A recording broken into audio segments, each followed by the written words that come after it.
L'eau qui remonte vers le ciel. Ce que vous voyez est réel, c'est l'Irlande.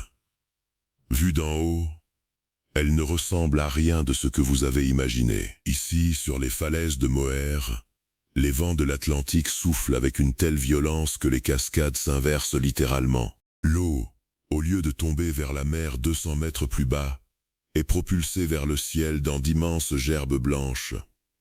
Ces falaises s'étendent sur 8 kilomètres, dressées comme des murailles contre l'océan déchaîné, un spectacle que la nature seule peut orchestrer. Plus au nord, le plateau du Connemara s'étend à perte de vue.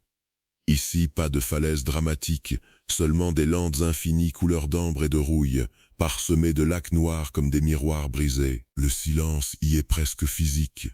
Une solitude absolue, sauvage et envoûtante.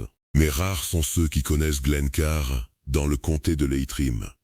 Une vallée secrète où plusieurs cascades tombent de falaises mousseuses dans une forêt enchantée. Le poète Yeats lui-même y trouvait son inspiration.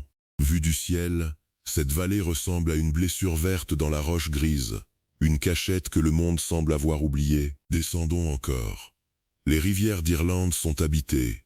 Les loutres glissent sous les eaux tourbeuses couleur de thé. Les hérons cendrés se figent comme des statues le long des berges. Et dans les forêts de chênes anciens, la lumière filtrée crée des cathédrales naturelles que personne n'a bâties. En hiver, les falaises disparaissent dans la brume et les cascades gelées sculptent des formes impossibles. Au printemps, les landes explosent de violet.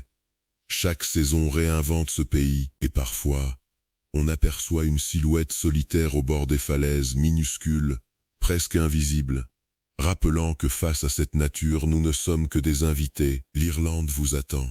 Quel pays voulez-vous explorer ensuite ?